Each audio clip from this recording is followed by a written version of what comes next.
जयपुर की घनी आबादी वाली गलियों में जहां हर सुबह एक नई उम्मीद लेकर आती थी, वहीं दीपक का परिवार निराशा के गहरे अंधकार में डूबा हुआ था। दीपक एक मेहनती और ईमानदार इंसान अपनी छोटी सी कपड़े की दुकान से अपने परिवार का भरण पोषण करता था। उसकी दुनिया में उसकी पत्नी सीमा और उसकी 7 साल की बेटी प्रिया ही सब कुछ थे। लेकिन पिछले कुछ महीनों से उनकी दुनिया पर मुसीबतों का पहाड़ टूट पड़ा था।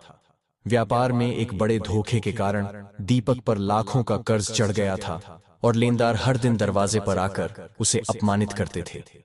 रही सही कसर प्रिया की रहस्यमयी बीमारी ने पूरी कर दी। शहर के बड़े बड़े डॉक्टर भी उसकी बीमारी को समझ नहीं पा रहे थे। दिन ब दिन प्रिया का शरीर कमजोर होता जा रहा था और उसकी हंसी, जो कभी घर में गूंजती थी, अब एक खामोश सिसकी में बदल गई थी। दीपक ने अपनी सारी जमा पूंजी और दुकान का माल बेचकर भी प्रिया का इलाज करवाने की कोशिश की, लेकिन कोई फायदा नहीं हुआ। घर में उदासी का ऐसा माहौल था कि मानो दीवारों से भी निराशा टपक रही हो। दीपक, जो कभी भगवान पर अटूट विश्वास रखता था, अब उसकी आस्था भी डगमगाने लगी थी। वह हर दिन मंदिरों में जाता, मन्नतें मांगता, लेकिन उसे लगता जैसे भगवान ने उसकी सुनना बंद कर दिया है।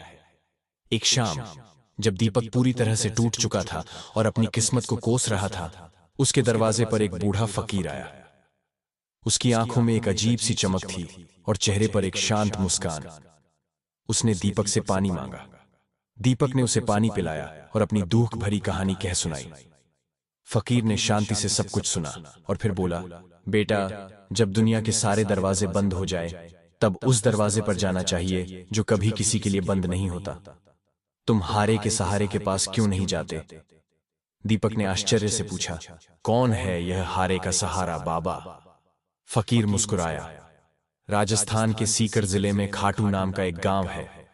वहां शीश के दानी, कलयुग के अवतार बाबा श्याम का वास है। वह उन सब की सुनते हैं जिन्हें दुनिया ठुकरा देती है। एक बार उनके दरबार में जाकर अपनी अर्जी लगाओ, वह तुम्हारी झोली कभी खाली नहीं लौटाएंगे। उस रात दीपक सो नहीं पाया।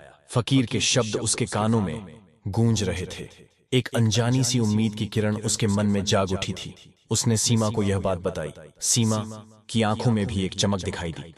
उन्होंने फैसला किया कि वे अपनी आखिरी उम्मीद के साथ खाटू श्याम के दरबार में जाएंगे। अगली सुबह दीपक ने अपनी बची खुची संपत्ति से कुछ पैसे इकट्ठे किए और प्रिया को लेकर बस से खाटू के लिए निकल पड़ा। यात्रा लंबी और थका देने वाली थी, लेकिन उनके दिलों में एक नई आशा का संचार हो रहा था। बस में बैठे एक बुजुर्ग यात्री ने जब उनकी परेशानी का कारण पूछा और यह जाना कि वे खाटू जा रहे हैं, तो उसकी आंखों में एक श्रद्धा का भाव उमड़ आया। उन्होंने कहा, तुम सही जगह जा रहे हो बेटा। बाबा श्याम की महिमा अपरंपार है। क्या तुम जानते हो कि वे कौन हैं और कैसे शीश के दानी कहलाए? दीपक और सीमा ने उत्सुकता से नमे सिर हिलाया। तब उस बुजुर्ग ने उन्हें बाबा श्याम की मूल कहानी सुनानी शुरू की, जो महाभारत काल से जुड़ी हुई थी। बाबा खाटू श्याम का असली नाम बर्बरीक था। बुजुर्ग ने कहना शुरू किया, वे महाबली पांडुपुत्र भीम के पौत्र और घटोत्कच के पुत्र थे। उनकी माता का नाम मोरवी था। बर्बरीक बचपन से ही एक महान और वीर योद्धा थे। उन्होंने अपनी मां और भगवान श्री कृष्ण से युद्ध कला की शिक्षा प्राप्त की थी। उन्होंने घोर तपस्या करके भगवान शिव को प्रसन्न किया और उनसे 3 ऐसे अभेद्य बाण प्राप्त किए जो अपने लक्ष्य को भेद कर वापस लौट आते थे। इन 3 बाणों से वे तीनों लोकों पर विजय प्राप्त कर सकते थे। इसीलिए उन्हें 3 बाणधारी भी कहा जाता है। कहानी सुनते सुनते दीपक और सीमा की आंखें विस्मय से भर गईं। प्रिया भी अपनी कमजोरी के बावजूद ध्यान से सुन रही थी। बुजुर्ग ने आगे बताया, जब महाभारत का महायुद्ध शुरू हुआ तो बर्बरीक ने भी युद्ध में शामिल होने का निर्णय लिया। उन्होंने अपनी मां को वचन दिया था कि वे युद्ध में हारने वाले पक्ष का साथ देंगे। अपने नीले घोड़े पर सवार होकर अपने 3 दिव्य बाणों के साथ वे कुरुक्षेत्र की ओर चल पड़े। कृष्ण ने बर्बरीक से पूछा कि वह मात्र 3 बाणों से इतना बड़ा युद्ध कैसे लड़ सकता है। बर्बरीक ने उत्तर दिया कि उनका एक ही बाण पूरी शत्रु सेना को समाप्त करने के लिए पर्याप्त है। इस पर कृष्ण ने उनकी परीक्षा लेने की सोची। उन्होंने बर्बरीक को पास के पीपल के पेड़ के सभी पत्तों को एक ही बाण से छेदने के लिए कहा। बर्बरीक ने चुनौती स्वीकार की और जैसे ही उन्होंने बाण चलाया, वह पेड़ के सभी पत्तों को छेदता हुआ आगे बढ़ गया, लेकिन एक पत्ता श्री कृष्ण ने चालाकी से अपने पैर के नीचे छिपा लिया था। बाण सभी पत्तों को छेदने के बाद कृष्ण के पैर के पास आकर रुक गया। बर्बरीक समझ गए कि यह कोई साधारण ब्राह्मण नहीं है। उन्होंने उनसे अपना वास्तविक परिचय देने का आग्रह किया। तब श्री कृष्ण अपने असली रूप में प्रकट हुए। उन्होंने बर्बरीक को समझाया कि उनके युद्ध में शामिल होने से धर्म की स्थापना का उद्देश्य पूरा नहीं हो पाएगा। युद्ध के नियमों के अनुसार युद्ध से पहले सबसे बड़े क्षत्रिय का शीश दान में दिया जाना था। कृष्ण ने बर्बरीक से कहा, हे वीर, तुम इस युग के सबसे महान क्षत्रिय हो, क्या तुम मुझे अपना शीश दान में दे सकते हो? बर्बरीक ने एक पल भी नहीं सोचा। वे समझ गए कि यह उनके आराध्य की ही लीला है। उन्होंने खुशी खुशी अपना शीश दान देना स्वीकार कर लिया, लेकिन उन्होंने एक शर्त रखी। वे अपनी आंखों से महाभारत का पूरा युद्ध देखना चाहते थे। श्री कृष्ण ने उनकी इच्छा पूरी की। फाल्गुन मास की शुक्ल पक्ष की द्वादशी को बर्बरीक ने अपना शीश काटकर श्री कृष्ण को अर्पित कर दिया। कृष्ण ने उस शीश को एक ऊंची पहाड़ी पर रख दिया, जहां से बर्बरीक ने पूरा युद्ध देखा। युद्ध समाप्त होने के बाद जब पांडवों में इस बात पर बहस होने लगी कि जीत का श्रेय किसे जाता है, तो श्री कृष्ण उन्हें बर्बरीक के शीश के पास ले गए। बर्बरीक के शीश ने गवाही दी कि युद्ध में केवल श्री कृष्ण का सुदर्शन चक्र ही चल रहा था और महाकाली दुष्टों का संहार कर रही थीं। बर्बरीक के इस महान बलिदान से प्रसन्न होकर श्री कृष्ण ने उन्हें वरदान दिया, हे बर्बरीक, कलयुग में तुम मेरे नाम श्याम से पूजे जाओगे। जो भी भक्त सच्चे मन से तुम्हारे दरबार में आएगा, तुम्हारी पूजा करेगा और तुम्हारे नाम का स्मरण करेगा, उसकी सभी मनोकामनाएं पूरी होंगी। तुम हारे हुओं को सहारा दोगे और हारे का सहारा कहलाओगे। यह कथा सुनकर दीपक, सीमा और प्रिया के रोंगटे खड़े हो गए। उनके मन में बर्बरीक के प्रति असीम श्रद्धा और बाबा श्याम के प्रति एक अटूट विश्वास पैदा हो गया। उन्हें अब लगने लगा था कि वे सही रास्ते पर हैं और उनकी प्रार्थना अवश्य सुनी जाएगी। जैसे ही बस खाटू की पावन भूमि में प्रवेश कर रही थी, हवा में एक अलग ही ऊर्जा महसूस हो रही थी। जय श्री श्याम के जयकारों से पूरा वातावरण गूंज रहा था। हर तरफ रंग बिरंगी ध्वजाएं लहरा रही थीं और भक्तों का उत्साह देखते ही बन रहा था। देश के कोने कोने से लोग अपनी अपनी परेशानियां और मन्नतें लेकर बाबा के दरबार की ओर खींचे चले आ रहे थे। किसी के हाथ में निशान ध्वज था, कोई दंडवत करते हुए मंदिर की ओर बढ़ रहा था, तो कोई कीर्तन भजन में लीन था। यह दृश्य देखकर दीपक और सीमा की आंखों में आंसू आ गए। उन्हें महसूस हुआ कि वे अकेले नहीं हैं। उनके जैसे लाखों लोग हैं जो बाबा के सहारे अपनी जीवन की नया पार लगा रहे हैं। वे एक छोटी सी धर्मशाला में ठहरे और स्नान आदि करके मंदिर की ओर चल पड़े। मंदिर के पास पहुंचते ही भीड़ और बढ़ गई। घंटों लंबी कतारों में खड़े रहने के बावजूद किसी के चेहरे पर थकान या झुंझलाहट नहीं थी। सबके चेहरे पर एक दिव्य तेज और बाबा से मिलने की आतुरता थी। जैसे जैसे वे मंदिर के मुख्य द्वार के करीब पहुंच रहे थे, उनके दिल की धड़कनें तेज हो रही थीं। और फिर वह क्षण आया। उन्होंने गर्भगृह में प्रवेश किया। सामने बाबा श्याम का अलौकिक शीश भव्य श्रृंगार में सुशोभित था। उस शांत और तेजस्वी चेहरे को देखते ही दीपक और सीमा अपने सारे दुख दर्द भूल गए। उन्हें ऐसा लगा मानो बाबा की आंखें सीधे उनसे बात कर रही हों, उन्हें सांत्वना दे रही हों कि चिंता मत करो, मैं हूं ना। उन्होंने रोते हुए प्रिया को बाबा के चरणों में लिटा दिया और अपनी अर्जी लगाई। उन्होंने कुछ मांगा नहीं, बस अपने आप को बाबा के हवाले कर दिया। दर्शन के बाद जब वे बाहर आए तो उनके मन में एक अजीब सी शांति थी। बोझ हल्का हो गया था। उसी रात एक छोटा सा चमत्कार हुआ। प्रिया, जो हफ्तों से ठीक से कुछ खा नहीं पा रही थी, उसने खुद से दलिया खाने की इच्छा जताई। सीमा ने जल्दी से दलिया बनाया और प्रिया ने पूरा कटोरा खत्म कर दिया। यह देखकर दीपक और सीमा की खुशी का ठिकाना नहीं रहा। यह उनके लिए एक बहुत बड़ा संकेत था। बाबा ने उनकी सुन ली थी। उनकी आंखों से कृतज्ञता के आंसू बह निकले। अगले दिन वे पास के श्याम कुंड गए। ये वही पवित्र कुंड है जहां से बाबा का शीश प्रकट हुआ था।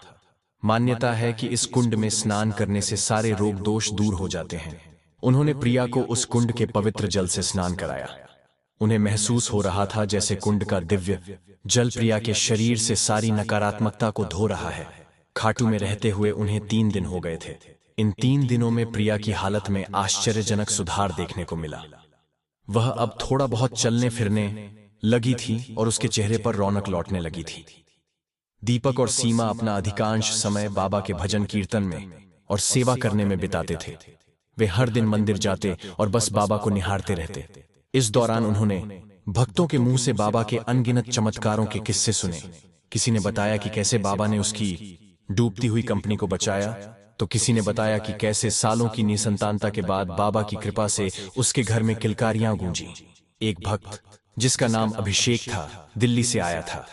उसने अपनी आपबीती सुनाई कि कैसे उसके घुटने का लिगामेंट टूट गया था और सभी बड़े डॉक्टरों ने ऑपरेशन ही एकमात्र उपाय बताया था। लेकिन वह बाबा पर अटूट विश्वास के साथ खाटू आया और यहाँ सेवा में जुट गया।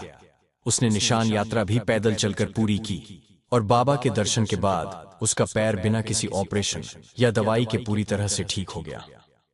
एक और भक्त ने सुनाया कि कैसे आग की लपटों के बीच फंसने के बाद भी बाबा की कृपा से उसका बाल भी बांका नहीं हुआ।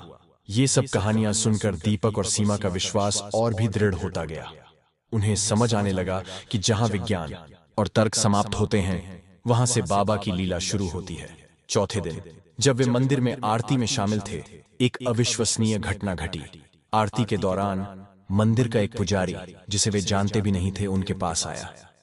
उसने प्रिया के सिर पर हाथ रखा और मुस्कुराते हुए कहा, बाबा ने तेरी अर्जी स्वीकार कर ली है बेटी, अब तू बिल्कुल ठीक हो जाएगी।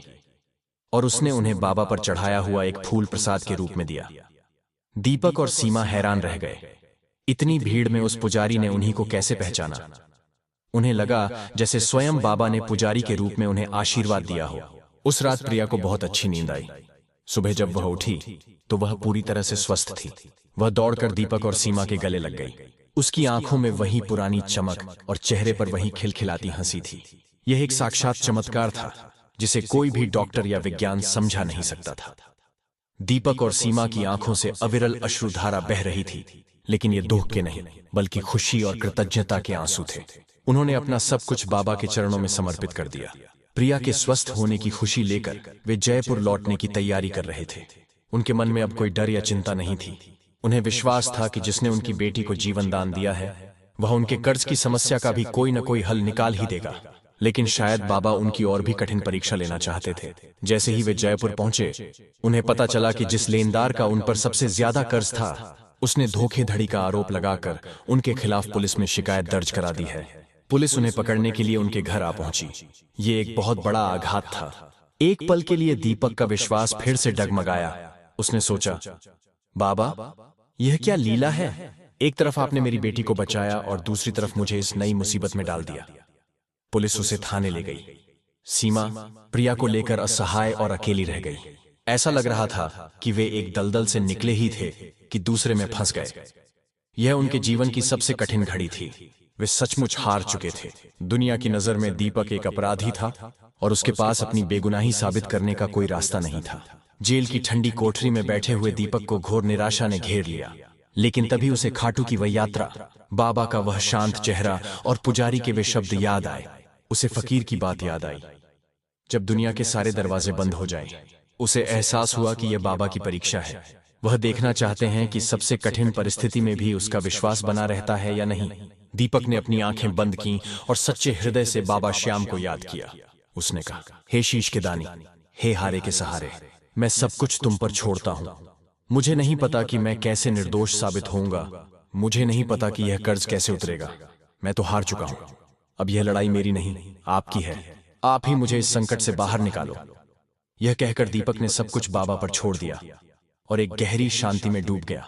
उधर सीमा भी घर के मंदिर में बाबा की तस्वीर के सामने बैठी लगातार प्रार्थना कर रही थी।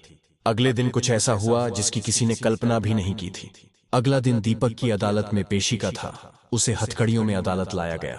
सीमा अपनी बेटी प्रिया का हाथ थामे, आंखों में आंसू और दिल में बाबा श्याम का नाम लिए एक कोने में खड़ी थी। उसे खाटू वाले पुजारी का दिया हुआ बाबा पर चढ़ाया हुआ वो सूखा फूल अब भी अपनी मुट्ठी में कसकर पकड़ा हुआ था, जैसे यही उसकी आखिरी उम्मीद हो। अदालत की कार्यवाही शुरू हुई। लेनदार बंशीलाल, जिसने दीपक को फंसाया था, अपने महंगे वकील और झूठे गवाहों की फौज के साथ ऐसे बैठा था मानो जीत उसी की होगी। दीपक का कोई वकील नहीं था। क्योंकि उसके पास पैसे ही नहीं थे। वह कटघरे में चुपचाप खड़ा था। उसकी आंखें बस अपनी रोती हुई पत्नी और डरी हुई बेटी को देख रही थीं। सरकारी वकील ने झूठे सबूतों और गवाहों के आधार पर दीपक को एक शातिर धोखेबाज साबित करने में कोई कसर नहीं छोड़ी। एक के बाद एक झूठे गवाह आकर दीपक के खिलाफ गवाही देते रहे। हर गवाही के साथ दीपक का सिर और झुकता जा रहा था। उसे लग रहा था कि अब सब खत्म हो गया। वह दुनिया की अदालत में हार चुका था। न्यायाधीश ने सारे सबूतों और गवाहों को सुनने के बाद अपना फैसला सुनाने के लिए कलम उठाई। अदालत में एकदम सन्नाटा छा गया। सीमा की सांसें रुक गईं।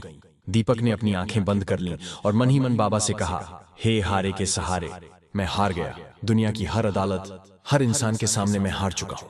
अब ये अदालत तेरी, ये फैसला तेरा। जो तुझे मंजूर हो वही होगा।